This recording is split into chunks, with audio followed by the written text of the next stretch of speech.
Hey everybody, how's it going? Dan Schinder here at Hal Blaine's house. And Hal happens to be here this time. Hal, how are you? I'm just fine, thanks, Dan. It's wonderful to see you. So as we're recording this, it's January 28th, 2019, just a week and a half away from Hal's 90th birthday. Hard to believe. Yeah. Did time just go by like that? I know. Crazy. And for those of you who aren't familiar, I'm sure you're familiar with Hal, but for those of you who don't know, he's played on over 35,000 recordings, has over 150 top 10 hits, and 40 number one singles.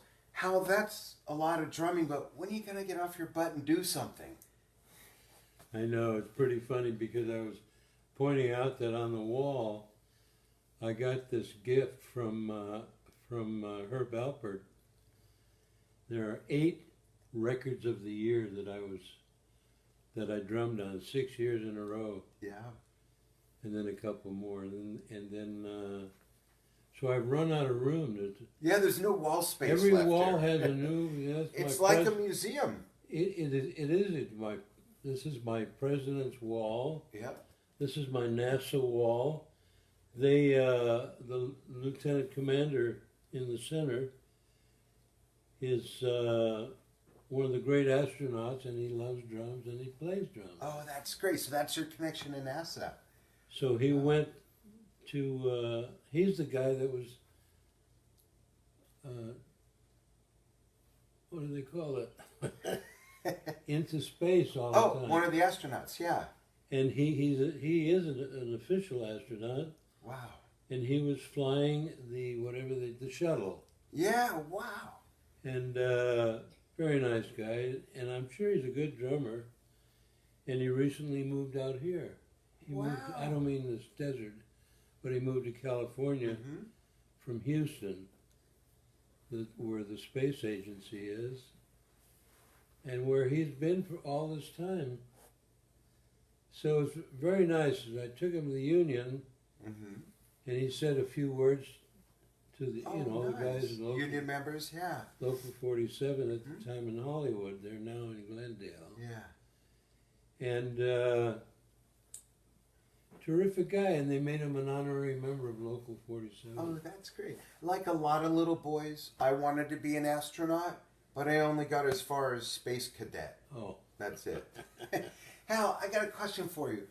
Back in the day when you were with the Wrecking Crew and you were racking up all these number one singles, all these top 10s, did it ever get to a point where it felt watered down, or this is too easy, or like or at what point, at what number of those was it like, oh my gosh, I can't believe we're still doing it, and then it kept going from there? Well, you know I'll tell you a brief story, and that is that I used to be booked sometimes 3 months in advance.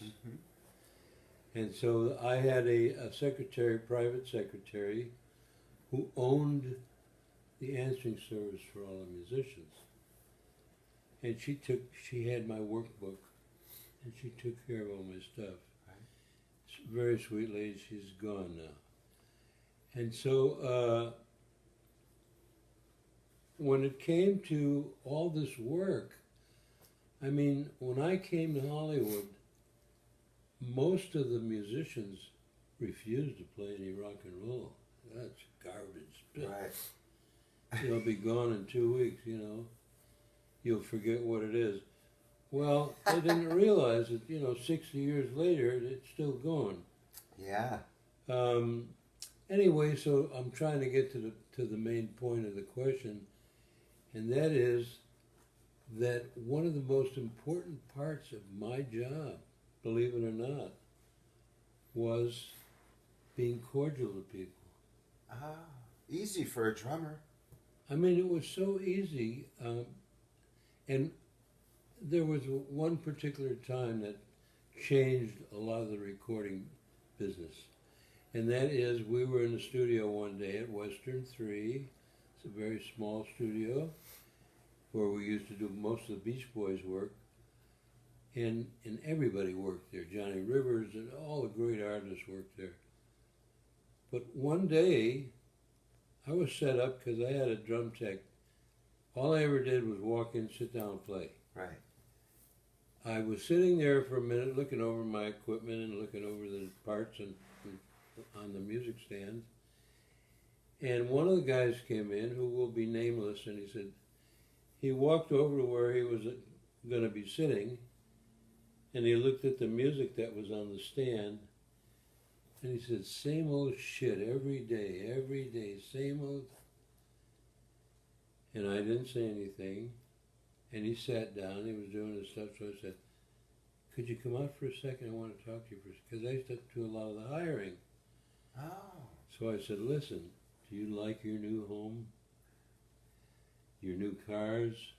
He was a golf addict. I said, do you like your new golf? He was always talking golf. Yeah. And I said, unfortunately, you're going to lose it all. What do you mean I'm going to lose it all? I said, look, man, you walked in here, and the first thing you said was, you looked at the music and you said, same old shit. Well, that kind of, there'll be 3 producers that call me from that booth within the next hour and say, we don't want that guy on this stage. Just get rid of him, whatever it takes.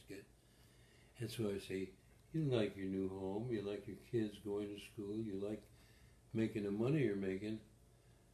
And I put together a little poem that really stuck, and it really changed a lot of people's thinking. If you smile, you stay around a while. If you pout, you out. I like that. And I'm telling you, everybody started using it, and everybody started smiling. I said, it doesn't hurt when they call a 5-minute break instead of running to your answering service. All you do is talk to the artist or the producer or whoever, and hang out and be friendly. Help me up for a second. Sure. And hold the roll. I'll be back as quick as I can. Okay. He's gonna go get something for us. And the refrigerator is right behind you. So get anything you like. Okay. Plenty of soft drinks and stuff. Okay, no worries. Thank you. So that, how many times have you folks heard me talk with professional musicians that say playing is definitely part of it, but the attitude and how you get along with others is a big deal. And this goes all the way back to, I'm sure when Hal is referring to, is back in the 60s. So even going back, like he said, 50 years or so, 60 years, it meant a lot with how you were to work with. Anyone can play. Yes, there are some very extraordinary players, but to be a session musician and do the work, read the music, be coachable, be manageable, do what you're told, and get along with everybody else often is the difference between getting a gig or not. It's all about chemistry, even as a one-time or reoccurring session musician. We're in a museum here. Just like being in a band, there's got to be chemistry. There's nothing worse in music than being in a band with people you don't get along or there's that one person that you just, always bumping heads with. I'm sure you can all relate. I can. And all the way back to a session musician and most other professions, if you have the chops and you got the smarts, that's great, but you've got to be able to get along with people. So, cool. And maybe we'll take some questions for Hal. And I have a little surprise. Gilbert is behind the camera with us in person. Usually he's working from Monterrey, Mexico, while I'm in Globe, Arizona, but we're here in the Palm Springs area at Hal's place. Gil came out to the NAMM show, spent the whole time with us, and we're taking him home with us to Arizona for a few days. So he's here working the camera, which is really surreal, kind of weird. So Gil, I don't know how convenient the comments are to see because it's a very narrow space to scroll through, but kind of watch for that. And at some point, I'll ask you to relay a couple questions. So go ahead and chime in if you have a favorite album or a favorite artist or a favorite song that Hal has played on in his 35,000 recordings, his 150 top 10 hits, and his 40 #1 singles. Go ahead and tell us what it is. I'll tell you what mine is while we're waiting for Hal. Mine was, I grew up in a home when I was little. My parents listened at the time to a lot of Simon and Garfunkel, John Denver. Ooh, we got to get those out of the car for him to sign. And Simon and Garfunkel, John Denver, and the Fifth Dimension. And I actually, when I was like 5, 6, 7 years old, I loved listening to Simon and Garfunkel and the Fifth Dimension. That stuff was always kind of playing throughout the house, and I started playing drums when I was 7, and that's some of the first music that I played to. And little did I know, 50 years later, that I would be actually sitting in the gentleman's home who played the drums on all that, interviewing him. So lots of fun stuff.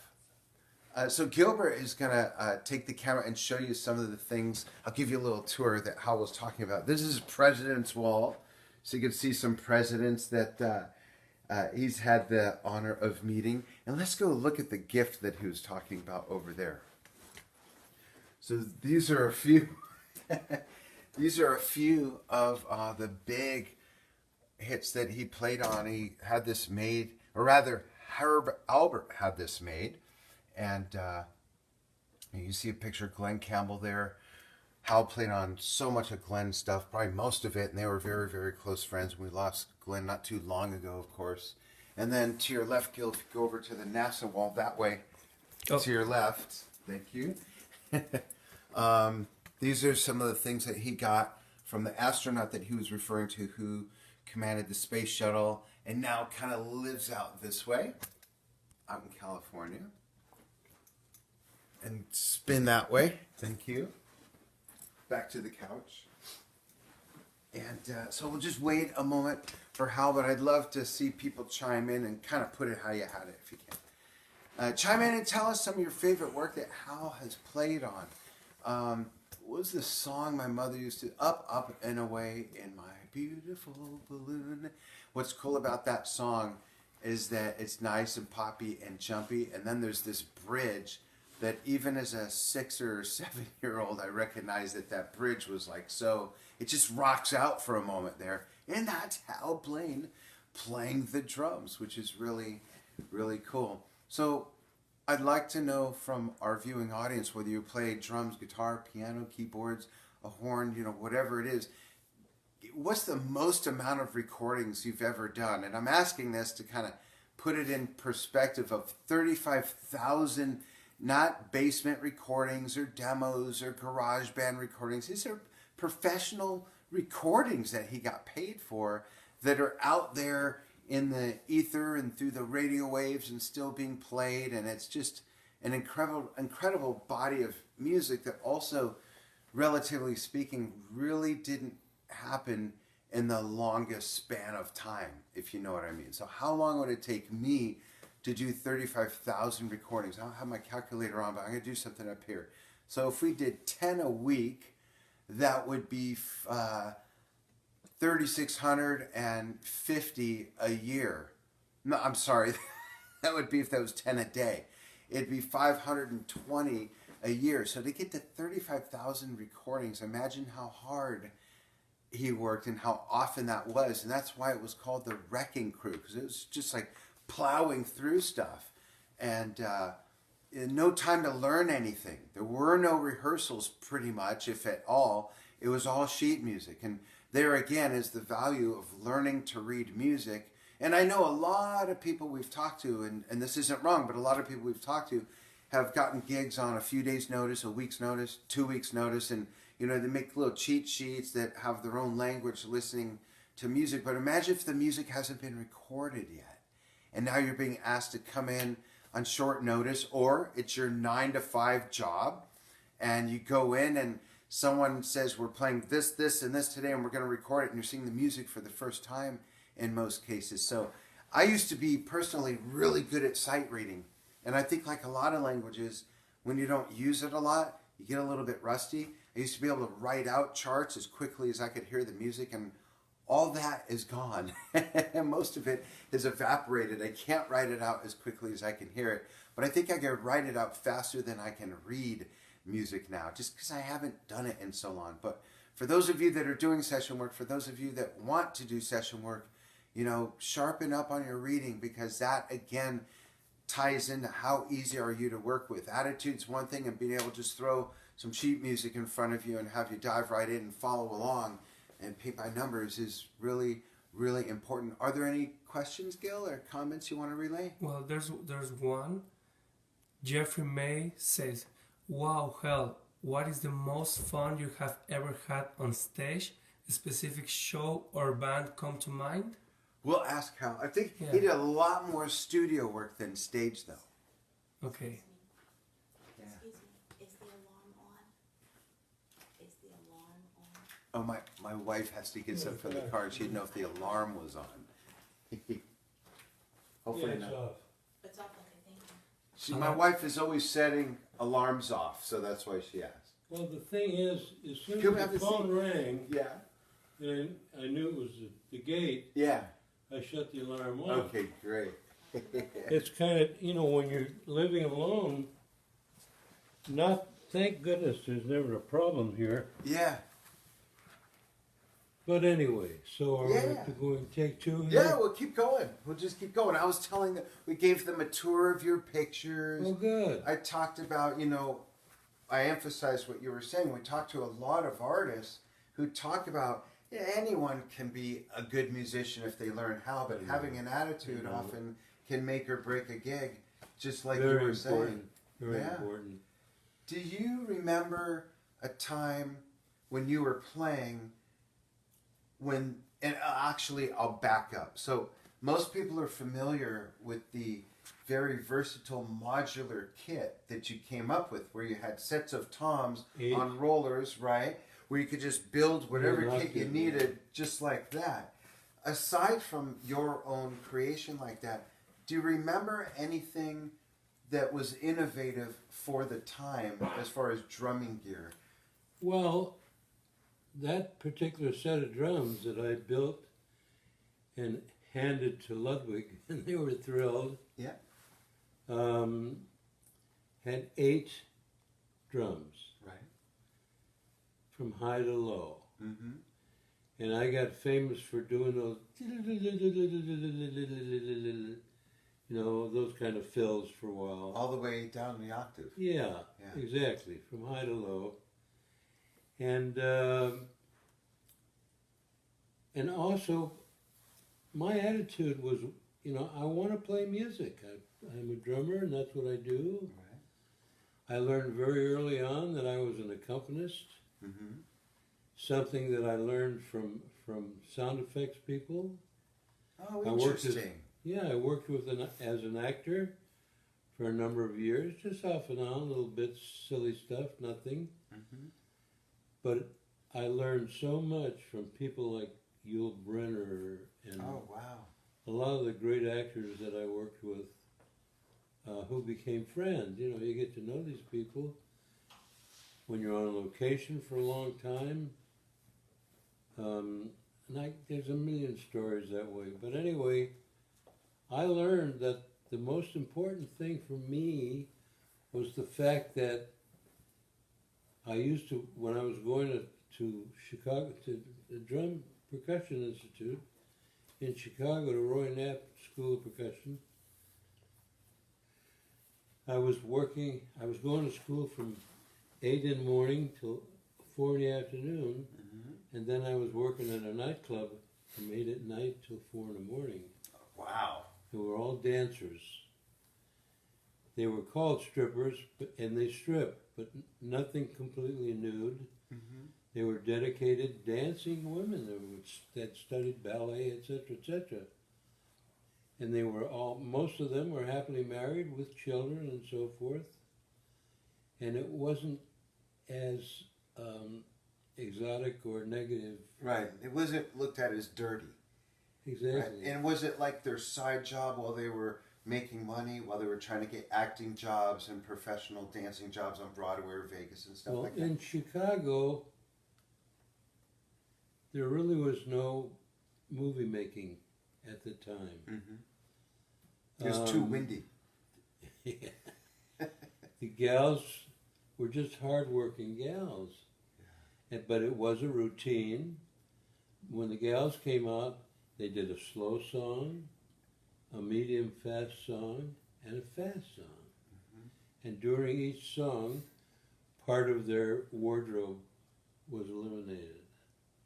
Got it. And so, and one of the wild things is because we were in Chicago, and every nightclub was owned by what they called the outfit, which everyone knew was the mafia. Right. You didn't mess with these people, and they didn't mess with you, and it was an incredible thing. But there was a wild thing that happened not long after I got my job at this Post-Time Club on North Clark. I think it was North Clark. There was a gal there that kind of favored me a little bit. She was a little older, pretty gal, beautiful blonde, and she used to come and talk to me about my drumming. And she used to say, you know, the way you drum for me is just, it's amazing. I mean, the nuances and the things that you do, and I explained to her, you know, that I learned a lot of that from when I was in high school, and they used to have little radio shows, just like we're doing now. And these guys, they could make you believe that there was a fire blazing right in front of you over the air. And I learned so much about, I didn't realize it. When I was going to be drumming now, I would be accompanying. And when I worked as an actor, off and on, I worked with all these fine actors and they were the guys that, the first thing they came in, they said, to a scene, what is my motivation? Because sometimes they were doing a pickup shot from a year before. Yeah. 2 years before. And they have to make it look consistent. Exactly, of course. That's why they always had a photographer, still photographer, that took a picture of every scene. In case it had to be reshots at some time, or pickups or something. And all those things go into your brain. You learn all this stuff. And I learned that if I'm drumming behind a gal that's dancing, depending on her music. Now that was the other thing. There were 12 to 15 gals every night on stage, not at once. One at a time, but they all had big band arrangements. Oh, wow. So while I was studying music and drumming during the day, at night, I was actually reading their music, and we had a great band. I mean, you'd think we were an incredible orchestra. We were piano, drums, and trumpet. Wow, really? That's it? It was terrible. And did it sound like a big band, though, or a swing band? Well, no, but we were doing the parts. I see, from those arrangements. From her original big band arrangements. Yeah. And so what better basic training could I have had than working the strip joints? Right, and from the sound effects people and the actors, you learn how to be a part of the bigger picture. Exactly. Yeah. A part of the picture, period. Yeah, this is a big lesson, folks, to not just solo through. I think Keith Moon was the only drummer that could just solo the whole time and his band would play to it. Or at least it came across that way. So it's important to know. He was a big fan of mine. Yeah, give us a Keith Moon story. Do you have a memorable time of Keith Moon that you can talk about? Well, we did the Monterey Pop Festival, and I didn't realize, I met Keith, of course, and they all of a sudden these guys were breaking their instruments and so forth. But Keith and I were both leasing automobiles from the same Beverly Hills company. And the other thing is that we both had antique Rolls Royces. Oh, wow. So that gave us some impetus or being friendly. Yeah, a commonality. And he was a big fan of mine. And he did, every time he did an interview, whenever I caught it, and he always used to use a remark, I want to grow up and be like Hal Blaine. Oh, wow. That's so cool. I mean, it's before anybody really knew me. Yeah. About what time period was this? Early 70s? Monterey Pop Festival was when? I say, was it 72? 71? I don't know what. Maybe it was even before then. Gilbert's looking it up. Yeah, And this may tie into a question that somebody asked. They asked, what's one of the most memorable, most fun times you had on stage? Who would it be playing with, and where? Do you have a memory like that you'd like to share? One of the most joyous. Well, I just finished a 2-part documentary with the Rolling Stones, Mm-hmm. and they're very good friends of mine. Charlie Watts is a big fan and a great drummer, obviously. Yeah. And he used to come in and see me once in a while after. But we had some fun times. And we were doing a show called The Tammy Show. Mm-hmm. Teenage Music International. Oh. In Santa Monica. And this was their first time in America. Oh, wow. So you're talking like 1947. No. I'm No, it had to be early 60s, I think. Yeah. Yeah. 61, 63, something like that, yeah. Maybe But 64. we were all on the show together. And when the show closed, I happened to be parked right by the stage door. Mm-hmm. And I used to lease this Cadillac every year. And those are really the days of wine and roses. Yeah, I bet. That was an amazing time. Yeah. When Bill Murphy Leasing in Beverly Hills would call me and say, Hal, your new car's there, get in when you can. Yeah. I mean, this little kid who grew up in Hartford, Connecticut, has got a brand new Cadillac every year. It was an amazing time. You earned that, by the way. Well, that's true. You know, you worked hard for that. In the long run. But this was pretty early on. Mm. This was early 60s. There was more of an abundance of funds for musicians and artists back then. Well, that's true. That's true, too, yeah. And also, all through the years, I mean, I worked with Buddy Hackett. I worked with Don Rickles. I worked with what's his name? George Burns. While I was working with people like Sinatra, all the Rat Pack. Yeah. Yeah. I'm the one that called us and named us the Wrecking Crew. I know. Yeah.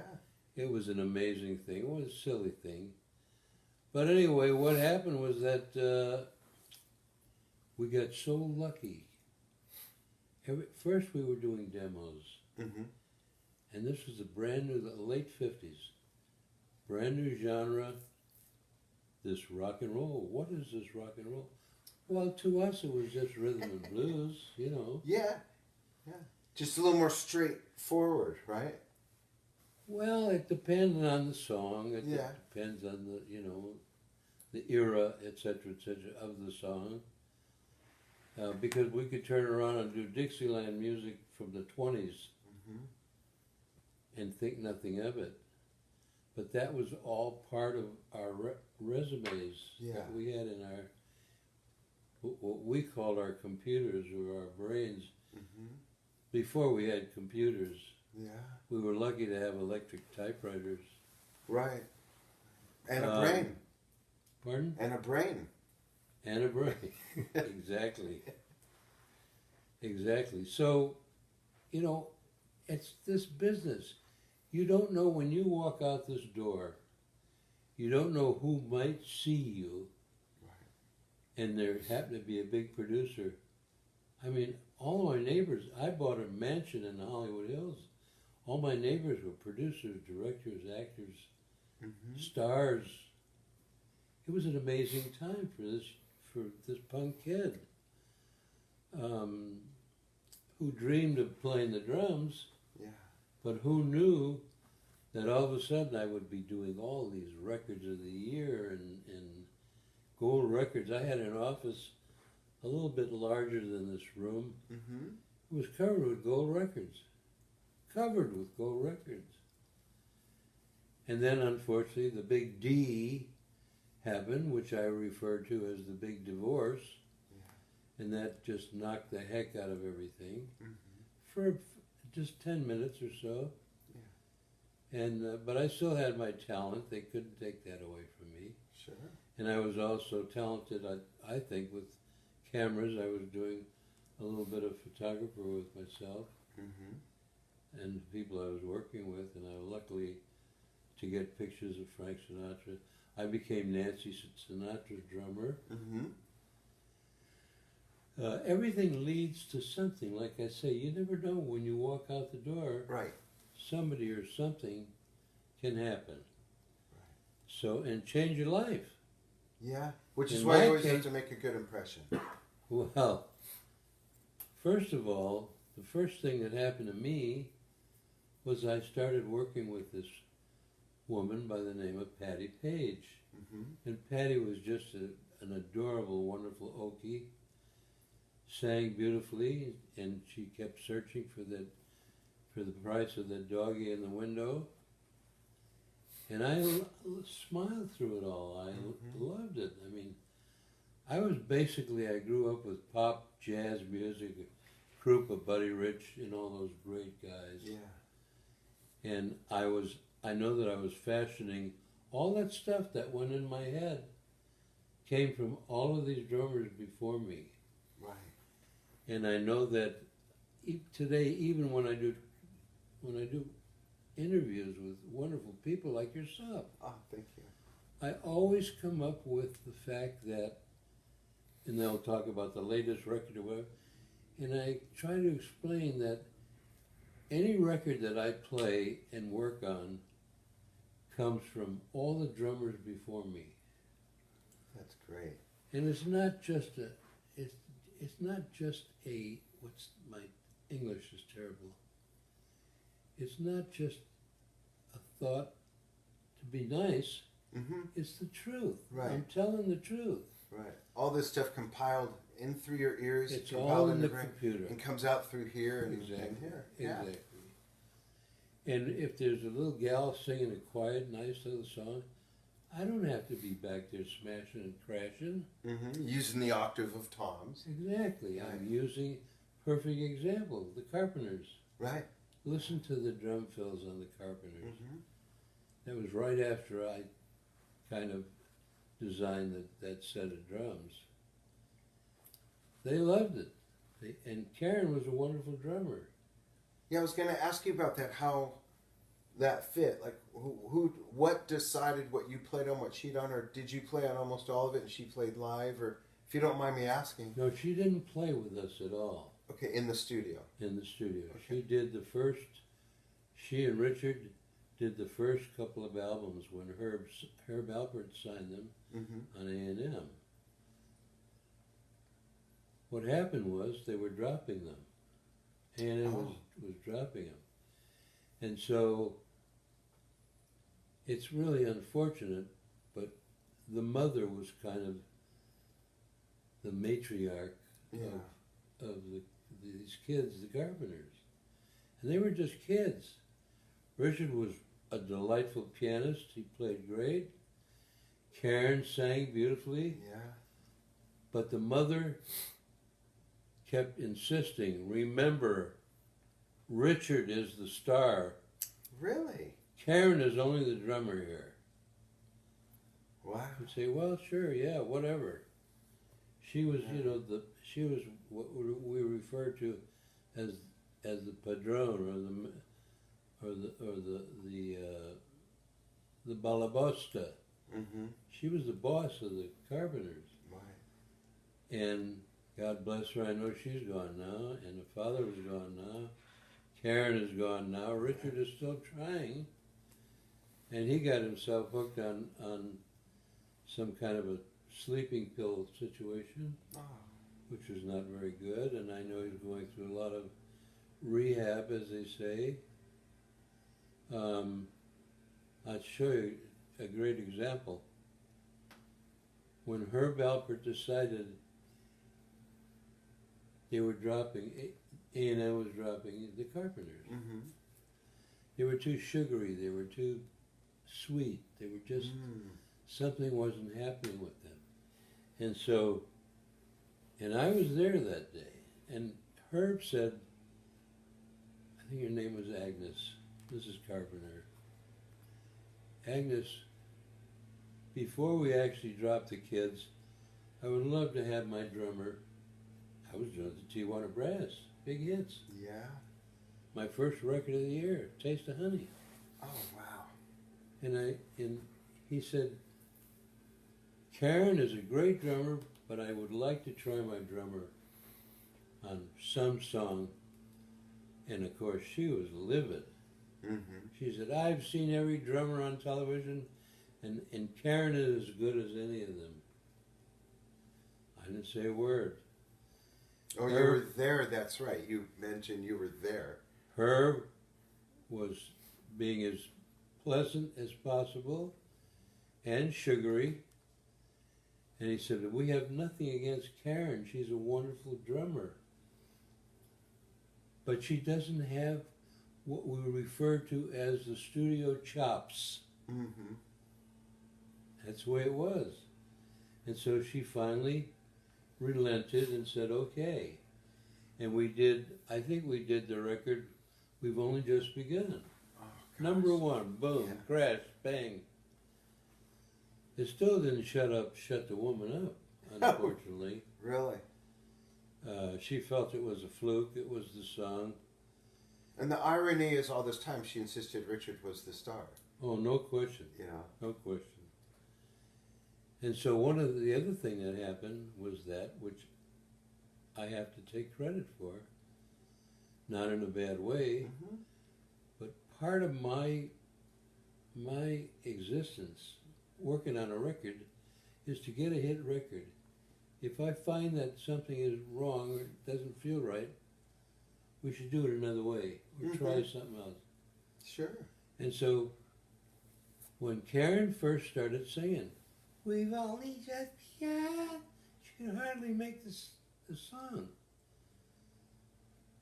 And I immediately said, look, I don't want to create problems here, but I think we should take it down a couple of notches. It's just Lower the way key. too high for her. Yeah.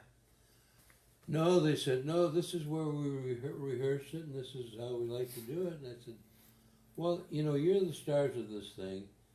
You can do it any way you want to do, but I'm telling you right now, my personal feelings is that it's way too high. And even Karen said, and I agree with Mr. Blaine. Did it sound like it felt uncomfortable? It was very uncomfortable, very uncomfortable.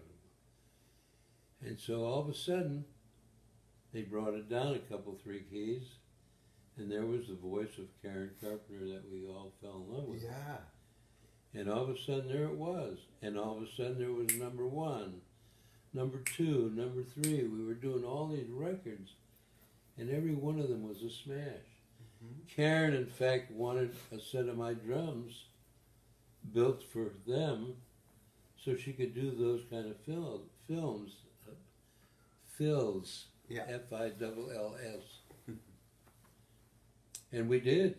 We had a set built for her. We had a set built for Ringo.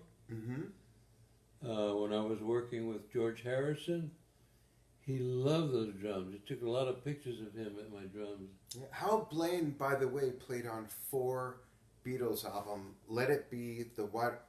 Oh, I'm just kidding. Wait, you're confusing me now. I'm teasing. I never played on... I know. Oh. No, but the audience doesn't know. Right. They know I'm kidding, believe me. Oh, well, good. Yeah, they know. He's only kidding, Mick. Remember the first time I interviewed you, They're And I such good rattled bands. off. I say he played on Freebird, Stairway to Heaven. Oh. So did the mother anyway, finally give She in? never did relent. She never did relent. And unfortunately, one of the things that happens is in order for a group to sign to Capitol or Warner's or whoever, 20th, they have to give up the song they wrote. The publishing The and publishing. everything? There's a big pie, and when you cut into a pie, a little slice goes to the drummer, the musicians, and a little slice goes for publicity, and a little slice goes for the record company. But the publisher gets the Right. biggest portion. Yeah. That's where the real money is, publishing. Mm-hmm. People like Johnny Rivers, this kid from Louisiana, who had kind of a twangy voice and a twangy guitar. Mm-hmm. He started his own record company Yeah. and That's made right. multi-millions. Off the publishing. One of the things that happened with us, I'll never forget this story, was Johnny Rivers. I happened to be listening to a radio show somewhere, and I always hear the drums, of course, and I heard the drummer doing something with his hi-hat. Psst. And I thought I'd try that. I like that little, kind of a nice little sound. And every time I would do it, a producer or an arranger would say, "Hal, don't do that noise because it sounds like something broke or it just doesn't fit the song." I say, "I'm sorry, I was just testing. I really like this cute little thing. Don't do it." Fine. Johnny Rivers came along. We did a record called The Poor Side of Town. It's a great record. Yeah. And I did this. Going back, baby, into the poor side. Da da da da, psst, da da da da da da, psst. Johnny Rivers loved that. He said, "Oh God!" And bang, it was #1. Wow. Every call that I got from that day forward, almost. That thing you did on Johnny Rivers record, that little noise. Yeah, I call it the squeeze box. Oh, nice. That's it. Yeah. Be sure and bring that along. Yeah, it'll be with me. Yeah. That's great. Producers are so superstitious. Phil Spector was the most superstitious Really? producer of all of the Hollywood producers. And not that it was in a bad way, but it was with Phil, it was in a good way. And to this day, I just feel that he did not go and get a gun and murder this woman. This Yeah. was a terrible accident. Fooling around, sex play, whatever you want to call it. Because all of us knew this gal. She was a great, beautiful actress, doing a lot of B parts, and she was working her way up to good parts. Mm-hmm. She never wanted to go to that castle. The night that she met Phil, she was working as a hostess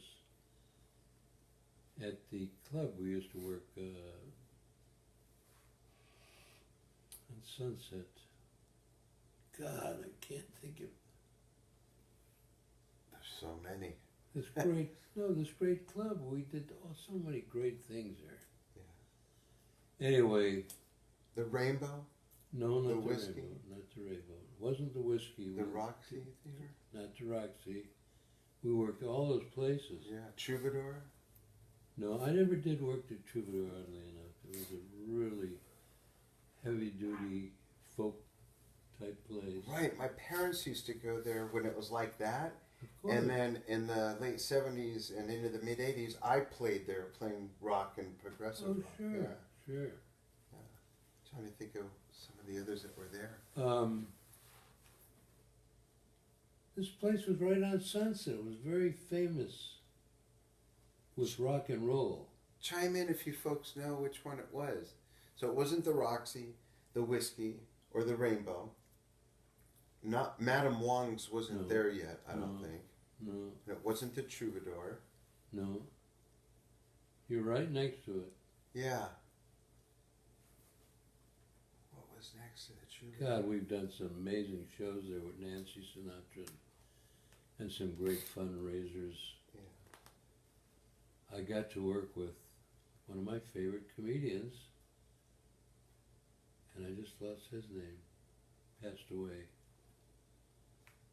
In fact, I subbed for him one time for 10 minutes. I did 10 minutes. Of stand-up? Yeah, he Really? had not shown up. Oh, wow. Was he also a drummer? No, he Okay. wasn't. He So it wasn't, I was thinking of Charlie Callis for a moment. Did oh, you no, know no, Charlie? he was great. I never met Charlie. He was a no. good drummer.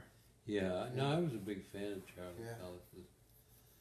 No, this guy had a very Italianish name, and he did a lot of mimic stuff. He Yeah, impressions.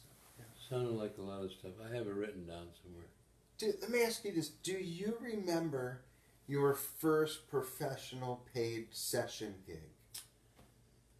You know, it's very difficult because the very first time I got on tape in a recording situation was when I was living in San Bernardino, Mm-hmm. going to high school, San Bernardino High. That's in California. Mm-hmm. And I met a great disc jockey, Bill Bellman, Mm-hmm. no longer with us today. Very nice guy, funny guy. And he saw me playing.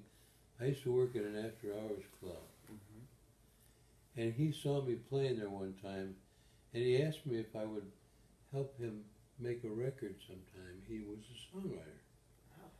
I said, yeah, if I can, you know. And they had a studio, KFXM, San Bernardino. Mm-hmm. He had access to the studio, so we went in, and we did a silly little record. It was no big deal. The name of the record was I'm All Shook Up. Mm. But it wasn't the Elvis Shook Right. Up. I never thought much about it. I mean, it was just a time thing, and we did it, and it was cute, it was fun. And that was about my first really professional recording. I had a little band in high school, a little 4 or 5 piece band, and we used to play at little dinner houses. We used to pay, we would play for $5 plus a rabbit dinner. A rabbit dinner? Rabbit, they served rabbit and what was the other? Oh. Anyway, it was called the Chickabunny. Oh, wow. That was the name of the club, San Bernardino. Huh. The Chickabunny. Anyway, you know, one thing led to another in my youth. Meeting people who thought I had some talent. All these dancers that I was backing all the time. All of a sudden, I meet a young man. I was working at a club in Hollywood. And it was another famous club with an Arabic influence. And it belonged to 2 big movie stars. It was originally their home. Oh. And they made a nightclub out of it. I didn't think I'd ever forget that. Well, there's so many. Oh, there's It's thousands. Hollywood. Thousands, I know. Yeah. Anyway, the point is, some guy came up to me, and he said, you know, you're a good drummer. He said, I got a kid I'm managing. He got a chance to get a shot at a record. I'd love for you to do an audition with this kid. He didn't mention anything about anything. I said, what kind of music is he? Well, he's a rock and roll singer. And I said, I'm really not a rock and roll singer, you know? I'm a jazz pop singer. And he said, listen, I've been watching you for a couple of nights. Singer or drummer? You mean drummer? No, singer. Okay. Kid was a singer. So if it's for me, I'm not here. No, it's my nephew from Arizona. Oh, okay. Hey, Mike. Hi, Al. How are you? I'm just fine. I'm sitting here with some very lovely people doing an interview, and I'm glad that you called me. It was no big deal, like I mentioned. I would just wanted to get Cindy's telephone number. I got your email the other day, and I called Cindy, and she said she was going to call you. She was heading to Las Vegas for a wedding. Oh, okay. Well, no big deal. Yeah. No big deal. Anyway, all's well that ends well. Okay. Let me let you get back to what you're doing, and let me call you later tonight. I happen to be here with some people from Globe, Nice. Arizona. Whoa, that's the old. Isn't that where the copper mines were? I believe. That's right. I have no idea. Yeah, he's right. Yep. All right. Let me get back, and I'll give you a holler tonight. Everything's on. I know that you didn't go to NAMM. Right. So we'll talk about that, and all's good. I got a CD player in the rental car. Oh, good. Okay. And I'll talk to you later tonight and just go over some plans. Okay, great. Okay, Al. Have fun. Bye-bye. We have 2 questions from the audience. Can we take those? Is that okay? Certainly. Okay, Gilbert, tell us who we got and what the question is, one at a time. Yeah. So Richard LaFontaine says, does Sir Blaine still have his rubber stamp that says Hal Blaine strikes again? Love this gentleman. Yes, you do still have this stamp, right? I have the stamp. Because the first time you interviewed me, you stamped my head, remember? No. We'll do that again. But I before have we're it, done. sure. But I Hey, have it, yeah. And it's the actual stamp from back then with all the sheet Yeah. music. Same one, yeah. And what's the next question? Thank you for the question, too. It's from Kevin Smith. It says, what does Hal think about today's modern drumming style of playing fast and lots of notes? Did you catch that? Yeah, all I can say is, if that's what you feel, that's what you play. Fair enough. That may not be what the songwriter had in mind, and quite the opposite. It may be exactly what he wanted you to do. Both scenarios exist. Yeah. Right. There's no such thing as no. There's always a yes somewhere. Somebody wrote the song. Right. Good, bad, or indifferent to your ear, Mm-hmm. or to the public's ear, but somebody put time and effort into writing a particular song. And once again, no matter how much, I was working with, oh God, I can't think of all their names now, all these major stars. Anyway, I must get back to the Tommy Sand story. Okay, yeah, please. Thank you for that. So this kind of a gangster type guy Mm-hmm. turned out to be a phony baloney anyway. Oh. But he came to me and he said, listen, I got this kid. We're trying to get him signed to a major label. And he's coming over from Houston. And I'd like you to do a quick little audition with him. And I said, he's coming over from Houston.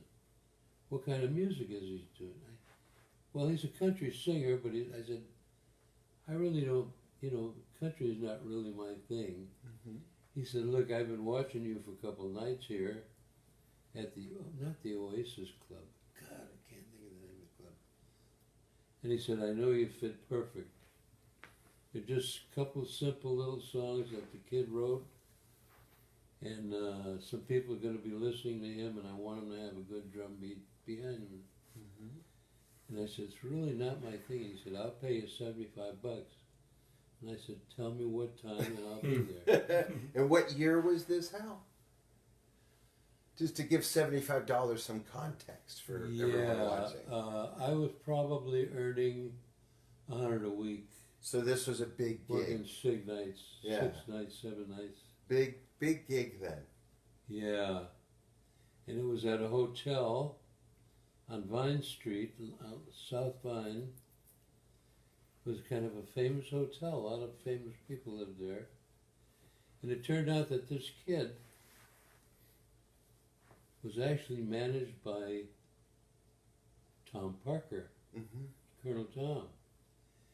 And Colonel Tom, I didn't know Colonel Parker. But when this young kid was being handled by Tom Parker before I ever met him, he did a television show that Elvis was supposed to do. Mm-hmm.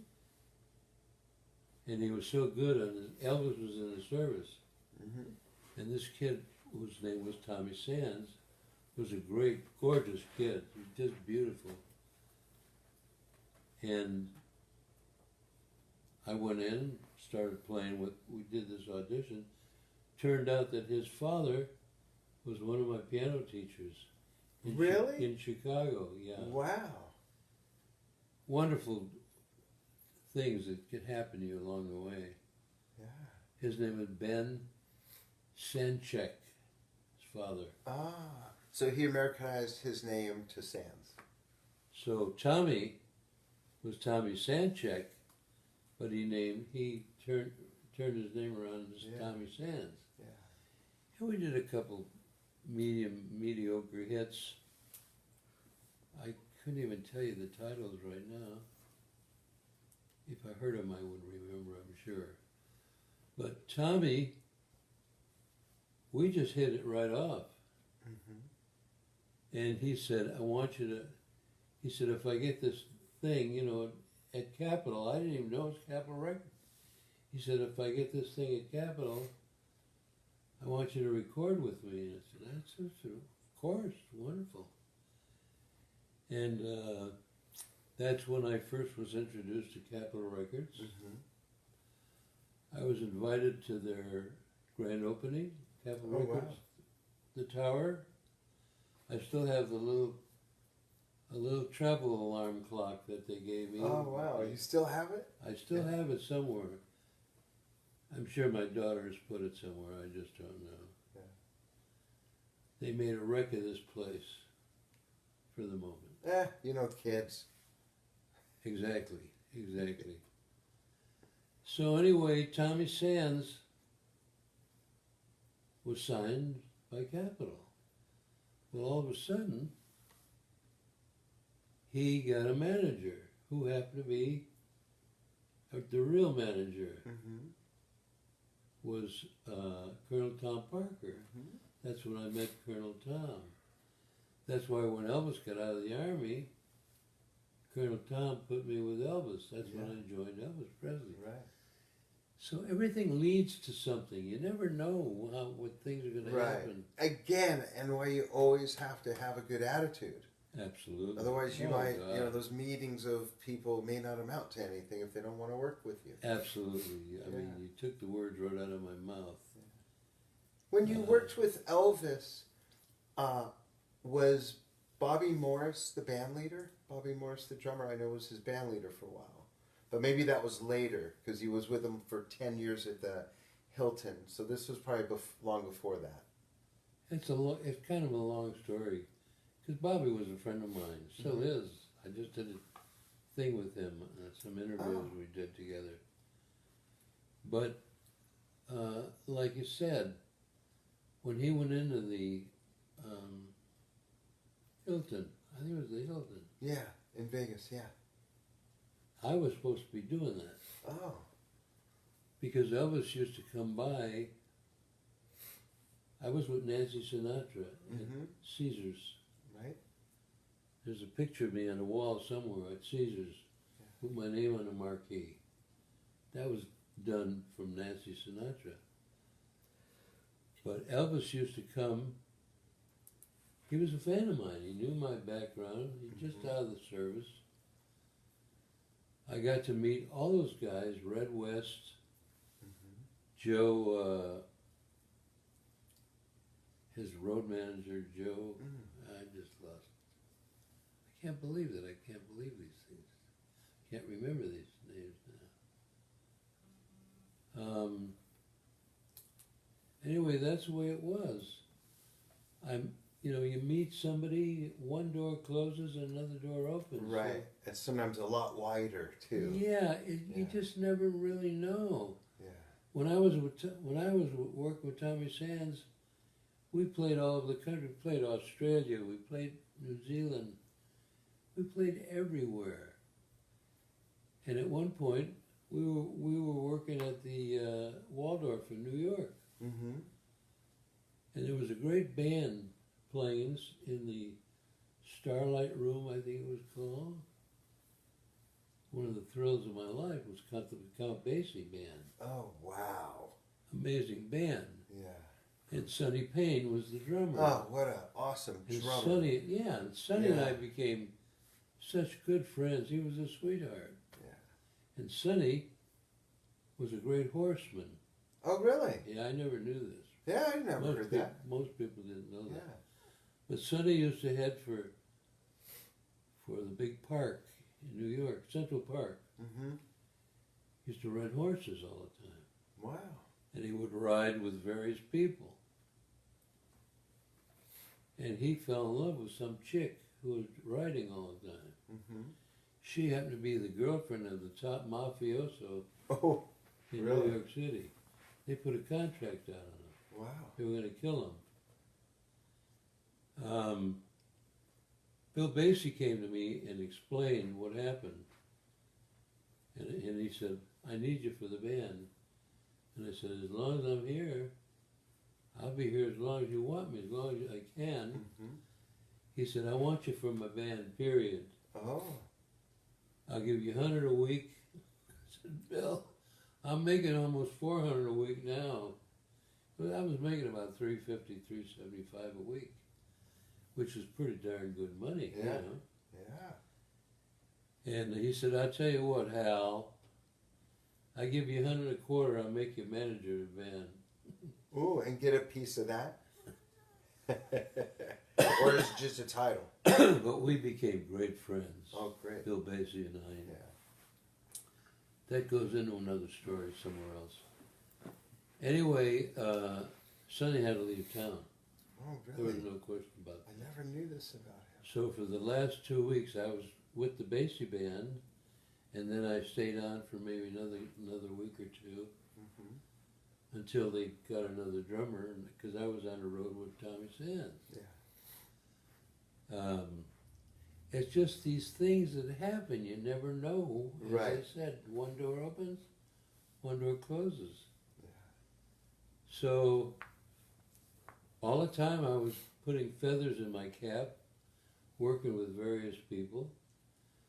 I started getting into these movie calls because I never worked films or television, except with the Stones and their very first American appearance when we became friends, but I wasn't drumming with the Stones. I just happened to be the house drummer Mm-hmm. when we became friends, and this was their first American appearance. And that's another great story. If you want to hear that story, it's a great story. Yeah. We did this Tammy show. It was very exciting. It was James Brown.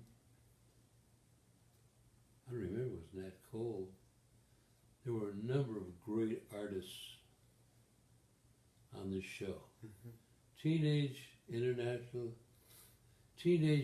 International. Mm-hmm. I don't know who produced her and much about it, but it was a lot of amazing people in music, pop and rock.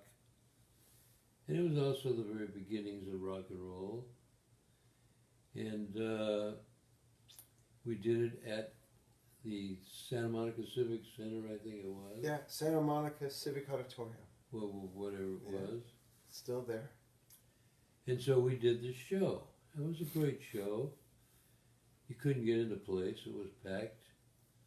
And when the show was over, everybody was heading for their cars. And I happened to have been there for the afternoon rehearsal, and my car was right by the back door. And the Stones, of course, the drummer of the Stones, Charlie. Charlie Watts, Yeah. Turned out to be a great friend of mine. Very sad. The whole thing was very sad. But at that time, Charlie said, "How do we get out of this joint? We got to go get back to the hotel in Hollywood." And I said, "I'm parked right here. Oh, wow. Jump in my car, and don't worry about it." And they did. That's awesome. That was the kid Brian was with him at the time. Yeah. The little Wow. blonde Brian kid Jones. died. Yeah. He died. Yeah. Wow. This was early 60s. Yeah. It was real early, early on. And of course, that was another feather in my cap. I was the house band, And the Stones Taxi. and the Stones jumped in my car with me, and we headed for Hollywood. That's crazy. Well, behind us were probably 15 to 30 cars of fans Oh, following? chasing Oh, God. the Rolling Stones. They didn't know me. And they were hungry or they were thirsty or something. I said, "We're close to my home. Let's just go around town. We'll go to my house." I had a wonderful little Spanish gal. She was always making cookies and different goodies for me because I was working a lot. And so we all went into my home. You came home with the Rolling Stones. Yes, I had a beautiful home in the Hollywood Hills on Outpost where all the movie stars live, producers. Mm-hmm. The guy, Barry, from Motown. Barry White? No, the owner of Motown. Who? You say it. Oh, Barry Gordy. Barry Gordy. Barry Gordy, that's Yeah. it. Barry was Thank my you. neighbor. My Oh, next wow. neighbor. And we used to, it was an amazing time because his little boy at the time was just a child. The longest stretch limo he ever seen used to pick him up and bring him home at night For school. after school. Yeah. Nicest people in the world. Never knew that I would start making Yeah. Motown records Right. in Hollywood. And eventually they moved to Hollywood. Yeah. So we worked quite often. I did some great movies with Diana Ross. And who else did I work with? I worked with a number of people. Yeah. They were all just sweethearts. And they all knew my reputation. So they had great respect for me. There was none of this, "What you doing with this white cat?" Yeah. That only happened one time. I was working with, oh God help me, another Saturday night, and I ain't got the money. Oh, yeah. Who did that? Sam Cooke. Who? Was that Sam Cooke? No, it was not Cat Stevens. No, But his voice was so much like that. No, it was I can't think of. he was a black kid. Yeah, He was I know. beautiful. I just can't think of his name. You sure? He was a young kid. He was Yeah. gorgeous. And I'm gonna let Hal keep talking because we've been here so long. I have to use the men's room. I'll be right back. You keep telling them. I think there's a lady in there now. No, I'm kidding. I'll be right back. I'm trying to remember the comedian used to say, "I think there's ladies here." That was a line of some big comedian, I forget who. Did you guys get a cold drink or anything? There's all kind of stuff in there. Oh, thank you. I'll get something a little bit. You Thank sure? so much. So kind of you. Why can't I think of the name? Punch up that record. Another Saturday Night Oh, that's a Diet. great idea. Yeah, I guess what was It was major hit. yeah. Another Another Saturday. Another That was Saturday. Saturday Night. Uh-huh. That's the record. Who was the singer? Okay. I don't have any signal. Do you? Oh, because I put it on airplane mode. I gotta take it off airplane. 1 second, I'll get it for you. He's a great singer. He had a lot of great hit records. Yeah, we're almost there. Yeah. Yes, I don't have any signal, so she's. No worries, I'm taking mine down so the ring doesn't be too loud. Well, you know his name backwards the minute you hear it. Yeah, I'm sure. I'm just waiting for this to do its thing because I took it off the airplane.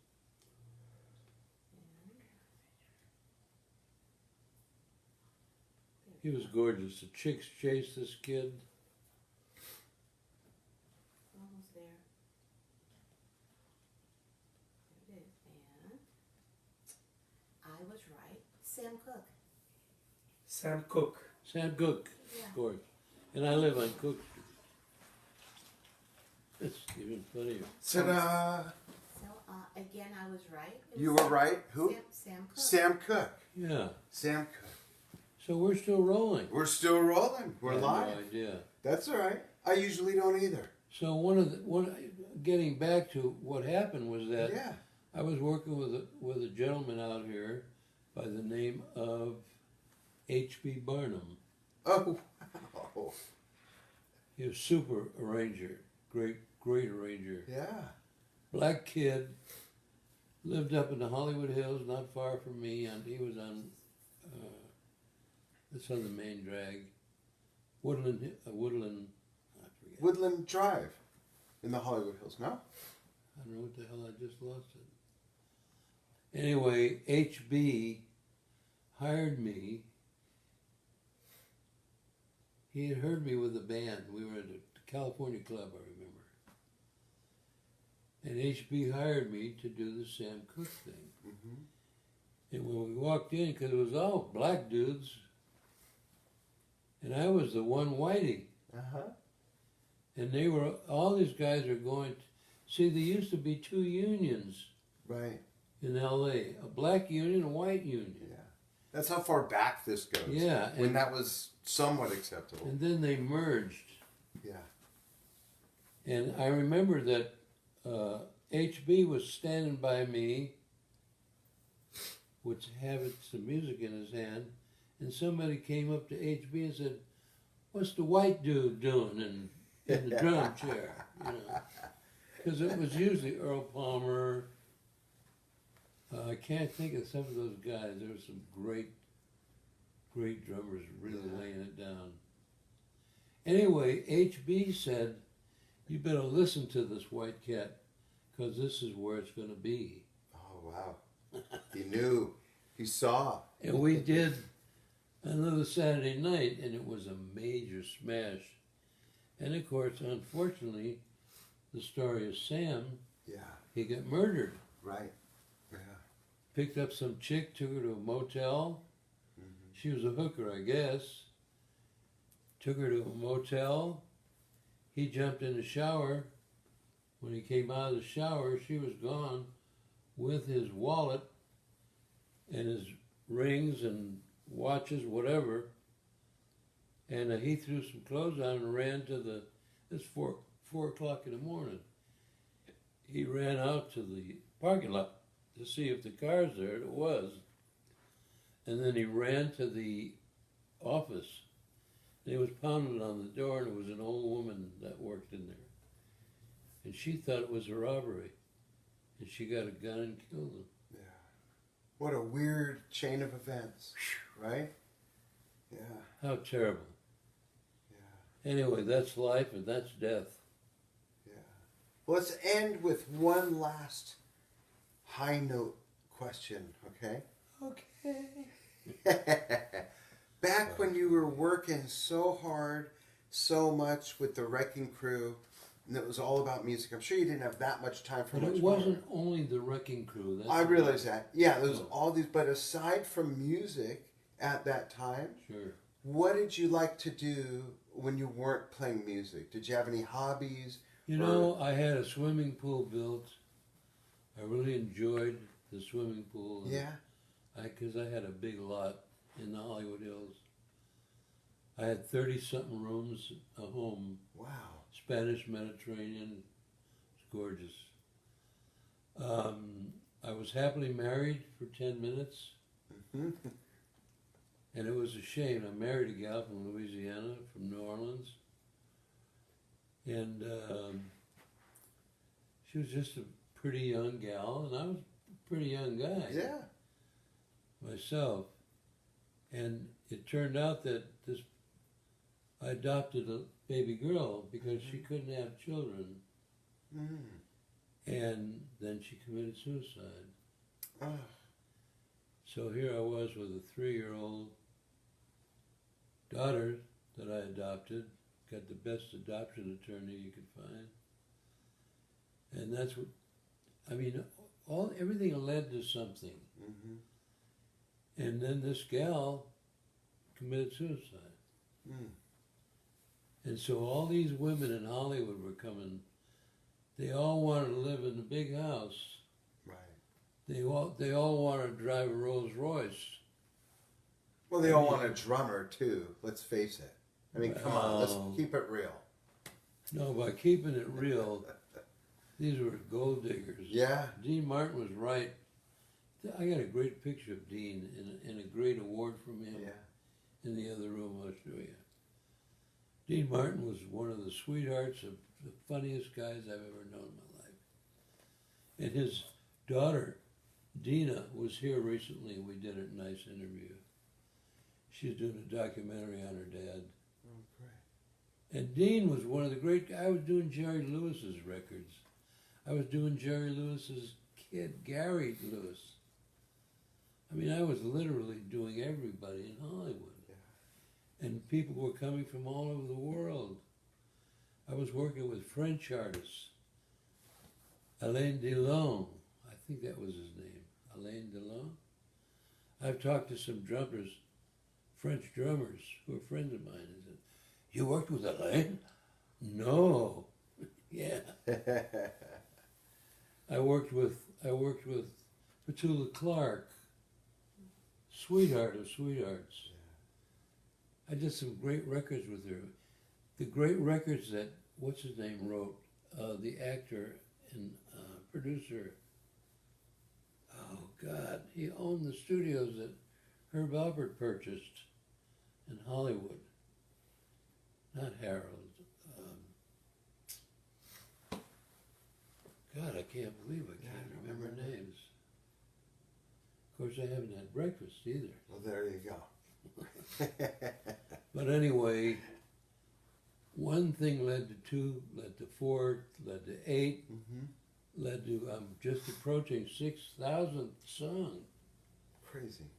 5,550 something songs. That's not including commercials. Yeah. Ronald McDonald. I was doing everybody's commercials. All of the major companies, all of the, I mean, the whole thing is like, somebody would have to write it. It's so hard to believe, that it was real, But it was real. And I meet a lot of drummers and a lot of people. I still got a certain amount of fan mail. People telling me how much they love my work, whatever. And not all of them are drummers. I mean, many of them are just general public people who enjoyed music. And today, they're in their 60s or 70s. Yeah. And they're writing me a fan letter. Yeah. It's really ridiculous. Well, you've played on so much music. Richard Harris. MacArthur Park. I mean, it's one of the biggest records in the world. Yeah. You know, a lot of this music you played on is the soundtrack of so many people's lives, which is why you're getting their fan mail. It's unbelievable, yeah. Would you be into doing this again sometime with me? Anytime. Okay, we'll come back out again. Anytime, man. Great. I just really do not like going to the NAMM show. It's pretty hectic now. That's why I was honored. Well, I know there when you were said over we could come 5,000 booths or whatever they call them. Yeah, even more. This time. They got more, 2nd floor, 3rd floor, whatever. Yeah. Oh, it spills into the Marriott. It spills into the Hilton. And all, you know, the last thing I did there was I think it was last year, we did Be My Baby. Yeah, that was last year. With Ronnie Spector. Ronnie. Jesus. Yeah. What a sweetheart she was, and what she went through with Phil, my God. Yeah. So, you know, in a nutshell, I had it all did it all, saw it all, heard it all, lost it all in a terrible divorce, but got it all back. Yeah. You still have the best part, and that's you. You still have you. Well, that's true. They couldn't, they really couldn't take my talent away from me. Right. And everything else about you that's so wonderful. Well, the thing is, I made a name for myself just being me. I wasn't thinking about, the name, but I found that you could be nice to people, and they'll be nice to you. Yeah, and finally, just a week and a half short of turning 90, after all the hard work, after all these years, you finally hit it big on Drum Talk TV. Again. Thanks, Hal, so much. Listen, it's a pleasure. Appreciate you welcoming it's a pleasure. us into your home again. And thank you, everybody, for watching Hal Blaine and myself here on Drum Talk TV. Hope you enjoyed the stories. There's so much more. We'll bring you more. Thanks for following what we do, and thanks again, Hal. Appreciate it. These are the people of Globe? All 130 countries follow Drum Talk TV. Over 1 million followers. My goodness. Yeah. Because I had something in my head about moving to Sedona. Oh, really? It was just a thought when my children were driving me crazy. Yeah. With the children and the dogs and the puddles all over the house. That's why we moved to Globe. Wow. Great. We'll see you all soon. Thanks. Thank you, Hal, so much. Appreciate it. I'm trying to remember. Mucho gusto. No, I'm trying to remember some of my, I used to know some Spanish. It's been a long time. Cool. We'll see you all soon.